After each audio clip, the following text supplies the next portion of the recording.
everyone, it's Pat from Seattle Coffee Gear. We are here this morning to do another Roast of the Month tasting video.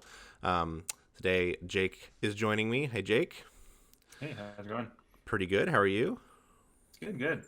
Cool. So we haven't done one of these in a little bit because of all of the busyness around the holidays. But we wanted to kick off the new year with another Roast of the Month. So today we have Spyhouse's Women Producers Coffee.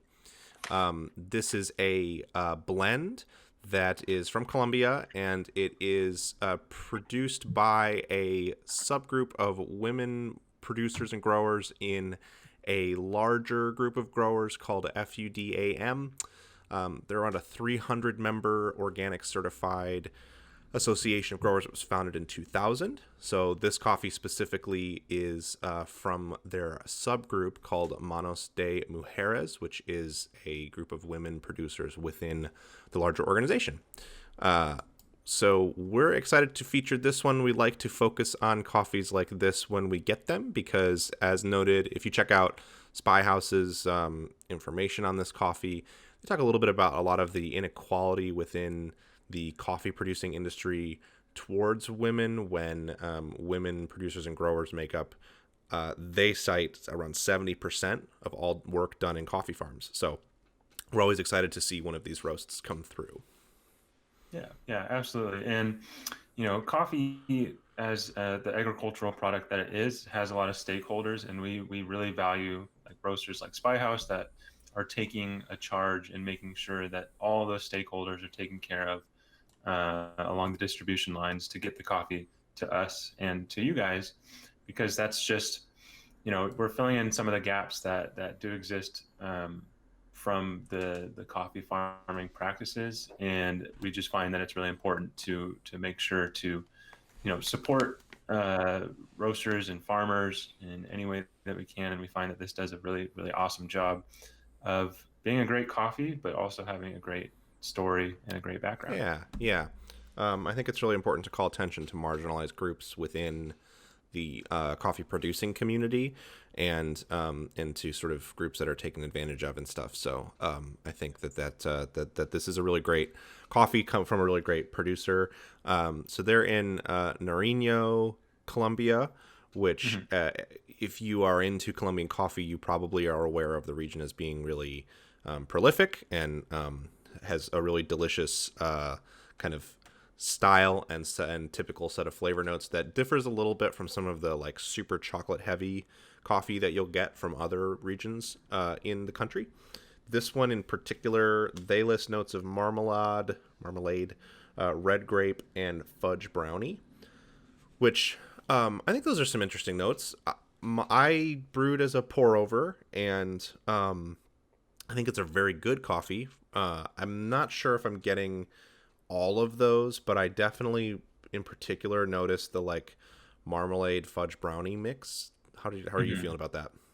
Yeah, so I brewed this as a pour over this morning, but I have brewed it as espresso in super automatic prior to this as well. And I would agree, I'm not necessarily getting the red grape as much as some other coffees that we have featured, but the marmalade, the kind of those rich orangey, not so zesty, but more of the Hmm. sweet orange notes. And the chocolate's always going to be there in a coffee like this, and I think fudge brownie definitely touches on it Yeah, quite well. I like that note because kind of like I said, I don't get the it's not so much the sort of bitter dark chocolate that you get sometimes from Colombian coffee. It's more of a kind of rich sweet, but not overly sweet. I don't want to sell it as like a super super sweet coffee. It's got a really good balance, and I think that I see what they're going for with that red grape note too, even if it Mhm. doesn't hit super hard for me because it just sort of speaks to like sweetness but balance, but it's also not. It doesn't necessarily have much of a floral thing going on, like you're saying. It's not like citrusy so much as it is just kind of rich and sweet without going overboard on that flavor profile because that can be overwhelming sometimes. Yeah, absolutely. And when I was brewing this morning, I mean, it smells awesome. It smells just super balanced. The roast level is perfect. It's not too light. I feel like if this went a little lighter, you might pull Totally. out some of those notes, but it's right in that medium category Hmm. where you could. Pour over really makes it shine. I think espresso is definitely doable for those who are inclined to be a little bit more adventurous. I might take a few times to dial this one in because it is just on that lighter side of medium. But in a super automatic, once all dialed in, it was really good. And I imagine on a semi, it would do quite well too. Yeah, absolutely. I think so. I think this is a very good one to try if you've been working with espresso blends that are specific for espresso, that are typically, they call them that because they're easier to dial in. This is a good one to try that's like a little bit lighter, but not all the way into like a super floral, like really hard to work with espresso. So yeah, it seems like a great one to try out on dialing something a little trickier than what you might be used to in. Absolutely. Yeah, yeah, and I mean, overall, our friends in Minneapolis, Spyhouse, they've done just a really great job all around the board with this roast. I'm kind of thinking of picking it up as my everyday roast as long as they offer it. So Yeah. I'm definitely going to be using what I have, the rest of what I have in the super automatic that I have here, because I brew with that most mornings, and I'm always excited to get a good one for that machine. yeah, Well, thank you so much for joining me, Jake. Thanks everybody for watching. yeah, thank you.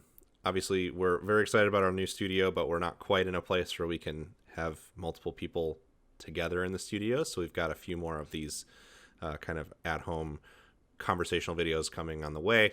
But we hope that you like this video. Make sure you check out our new videos that are highlighting the new studio space, and subscribe to the channel if you want to get all those videos as they release. Thanks so much. Thank you. See ya.